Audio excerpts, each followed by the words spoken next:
Muy bien, vamos a iniciar este primer módulo, el cual está orientado a la introducción al electromagnetismo y teoría de circuitos. Primeramente, se debe destacar que al inicio de este módulo es muy relevante tener en consideración lo que simboliza este módulo. Es decir, que dentro de este conjunto de información va a estar proporcionado cuál es el estudio de los diversos fenómenos que han venido surgiendo a través del tiempo, que van vinculados no solo a la electricidad, sino también a sus derivados, más allá de derivados, aquellas ciencias que estudian la similitud de la electricidad como el magnetismo y cómo se vincula a ella la electricidad. Con el surgir del tiempo, diversos historiadores, científicos e ingenieros han venido demostrando la validez de cada una de sus leyes estipuladas, hipótesis y teorías. Si no contáramos con esos antecedentes, realmente fuera muy difícil llegar a obtener conocimientos el cuales nos permitan tener mayor captación de cómo funciona la electricidad y por ende cómo podemos llegar a tener la manipulación o el manejo, interpretación y análisis de lo que es un circuito electrónico. Y todo eso va vinculado a lo que hemos venido hablando anteriormente. Iniciamos este primer módulo tocando el tema general de introducción, abordando los dos puntos principales, los cuales son ya mencionados: electromagnetismo y teoría de circuitos. Cuando hablamos de electromagnetismo nos referimos a el estudio de los campos eléctricos y magnéticos y cómo su interacción dentro de este ambiente. Como también nos referimos a los diversos componentes donde estos actúan, que es lo que vamos a estar viendo en específico, cuáles son estos componentes y por qué reaccionan de ese modo ante el electromagnetismo. También tenemos la teoría de circuitos, que es la que estudia las relaciones entre corrientes y tensiones de un circuito. Estas magnitudes, que hablamos por lo menos las corrientes y tensiones, también las vamos a ver en los siguientes módulos de manera más precisa. Estos dos puntos están basados en las mismas observaciones experimentales, es decir, cuando hablamos de que están en las mismas observaciones experimentales, es que cuando estudiamos o experimentamos este tipo de fenómenos en el proceso, nos damos cuenta de que están correlacionadas la una con la otra. Por eso es que es importante, antes de abordar toda esta presentación, tener en cuenta de dónde surge. Como podemos observar en las imágenes, en el electromagnetismo podemos apreciar un imán, el cual está dirigido por direcciones de fuerza, y esos son fenómenos que son estudiados a nivel micro para poder tener una mayor proyección, una mayor escala y poder emplearlos en lo que hemos visto en la actualidad con la innovación de la electrónica. A partir de esto pasamos a lo mayor, por así decirlo. Y en las imágenes de los circuitos podemos apreciar circuitos o placas de circuitos de mayor innovación y tecnología. Sin embargo, esta parten desde un punto más micro. Eso también lo veremos al inicio de los módulos. Muy bien. Procedemos, a lo que es el electromagnetismo a nivel histórico. Podemos observar ahí las leyes de Maxwell. Y bueno, vamos a inicializar con el contenido. Se refiere a que, como primer punto, que un fenómeno es conocido desde la antigüedad y el magnetismo no fue bien comprendido hasta su unificación con la teoría de electricidad a mediados del siglo XIX, gracias sobre todo a los trabajos de Maxwell. El electromagnetismo está en la base de la producción de energía eléctrica, la radio, la TV, la informática y los medios de telecomunicación, por lo que podemos decir que juega un papel crucial en nuestra civilización actual.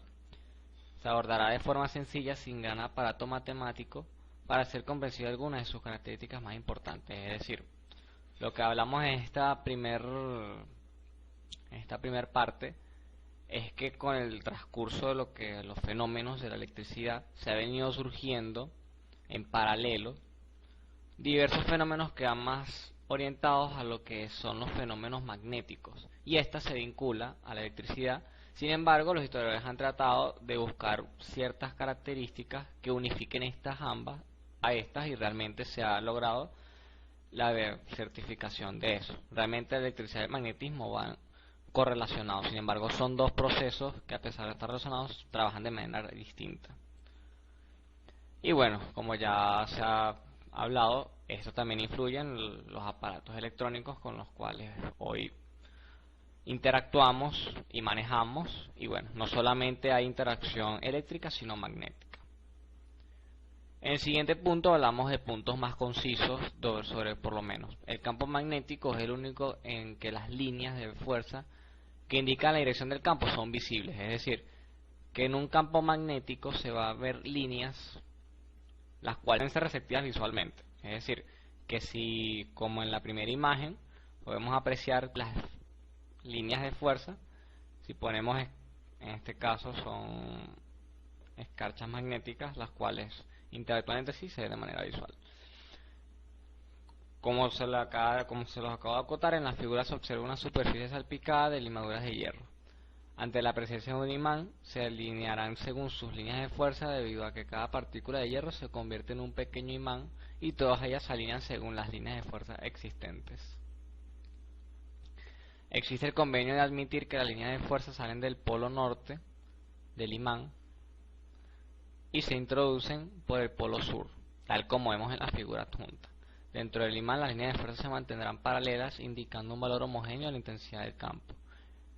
Es decir, que las líneas, a pesar de que no se mantengan bajo una misma dirección, se van a encontrar bajo sus criterios en paralelismo y van a ser de carácter homogéneo con respecto a la magnitud o la intensidad del campo magnético.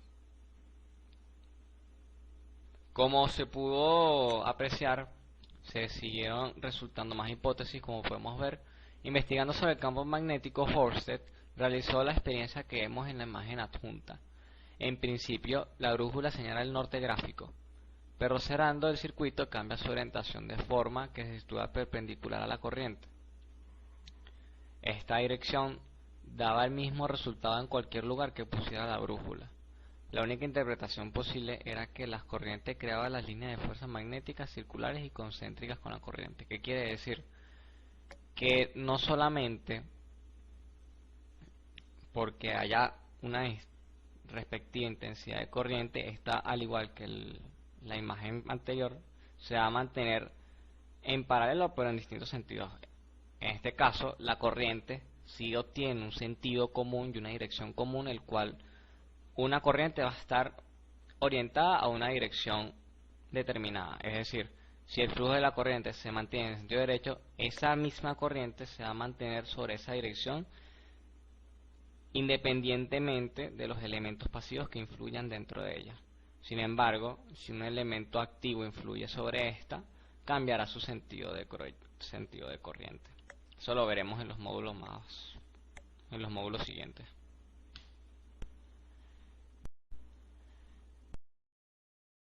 El comportamiento de la brújula, que es un estudio que también se obtuvo lugar en el campo de electromagnetismo, en cualquier lugar que señalemos nos indica el norte.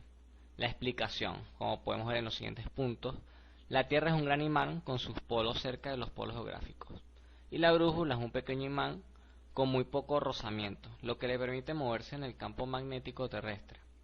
El polo norte del imán es el que apunta cerca del polo norte geográfico, y el polo sur del imán que apunta cerca del polo sur geográfico. De esta forma, el polo norte geográfico está cerca del polo sur magnético de la Tierra y viceversa. En la figura se observa una ilustración gráfica de un gran imán planetario. Como se puede apreciar, este estudio va netamente dirigido a lo que es el estudio electromagnético y una teoría electromagnética que indica por qué la brújula mantiene su posición se mueve en paralelo a las fuerzas magnéticas que conforman el espacio en el cual habitamos. Pasamos ahora a lo que es la teoría de circuitos.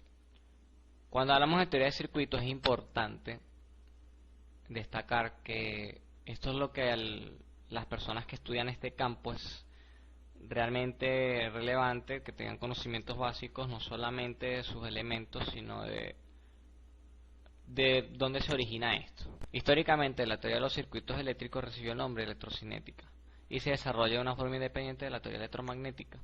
En ingeniería eléctrica, la teoría de circuitos es aquella que comprende los fundamentos para el análisis de circuitos eléctricos y permite determinar los niveles de tensión y corriente en cada punto del circuito en respuesta a una determinada excitación. Es decir, que la teoría de circuitos es al análisis de cada uno de los elementos que influyen dentro de este y los fenómenos que circulan dentro de este, como puede ser el voltaje, la corriente, las tensiones, el voltaje o tensiones y las corrientes que influyen dentro de este. Actualmente existen diversos dispositivos que funcionan con circuitos eléctricos. Por ejemplo, el computador y los aparatos eléctricos que tienen una gran cantidad de circuitos en su interior. En relación a lo anterior, debemos recordar ciertos aspectos relevantes de un circuito eléctrico. Una corriente eléctrica es un flujo de carga que pasa a través de un conductor.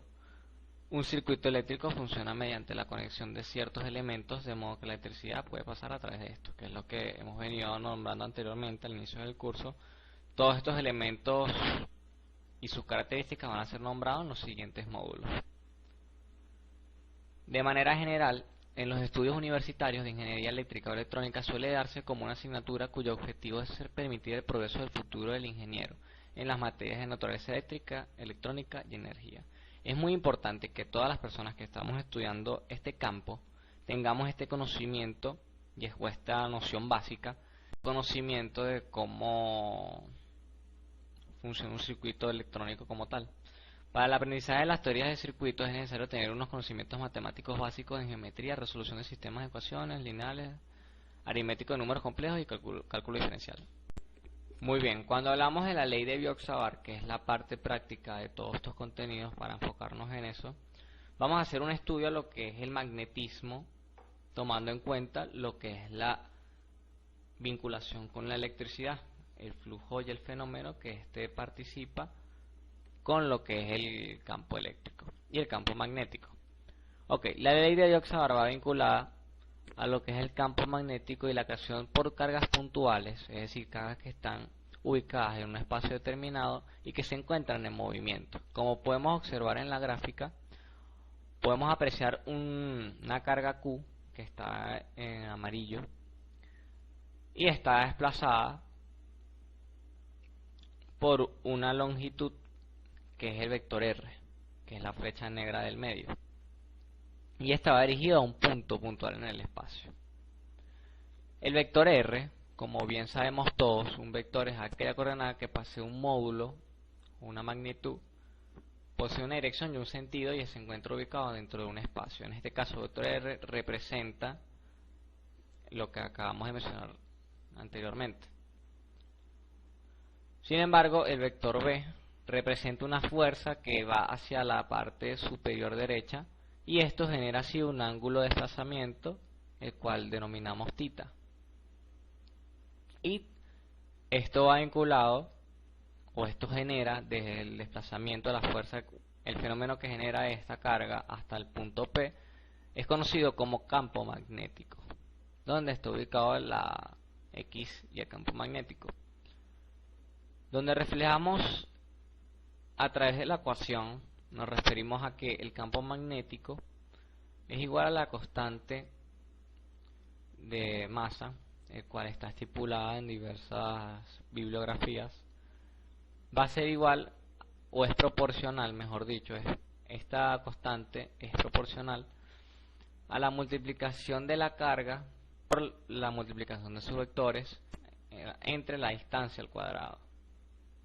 Como podemos apreciar en la gráfica abajo, un campo magnético creado por un elemento de corriente. Es decir, el conductor o el alambre que podemos apreciar en amarillo es un alambre o un conductor que posee una conducción de corriente. Es decir, la I de intensidad que está vinculada a la longitud del alambre, por eso hablamos de derivada de L. Cuando hablamos de una derivada, hablamos de variación de un punto a otro. Obviamente podemos entender que este tipo de contenido se aprecia mejor en diversas bibliografías. Sin embargo, es un contenido que se da inicios para su estudio a los primeros semestres, trimestres o cursos de una carrera de ingeniería o matemática pura. Muy bien, cuando seguimos hablando de la variación de este punto del alambre, que surge desde el origen hasta un punto 1 y P2, podemos apreciar, en este caso, el vector que hayamos dicho en la imagen de arriba. El vector B va dirigido hacia el punto 2, que es la fuerza que resulta desde el punto de origen al punto 2, y el ángulo que se genera de esta. Sin embargo, el desplazamiento que se va a tomar como referencia es desde el punto 1, que parte del origen, hasta el punto 1, como lo ve. Y a partir de ese punto, la fuerza resultante hacia la dirección de abajo va a representar una derivada de campo magnético que va respecto desde el punto hasta donde lo indica. Es decir, que la dirección del campo magnético, el flujo, se ve dirigido hacia la parte de abajo. Esta ecuación viene proporcionada por, como se señala en la ecuación de la parte derecha, la variación o la derivada del campo magnético de B es igual a la constante de masa, lo que es igual a la derivada de la intensidad de corriente por el vector U entre R al cuadrado, suponiendo que R es el desplazamiento que este recorre al cuadrado. Ya con esto podemos terminar la parte teórica de este módulo introductorio. Pasemos al módulo 2.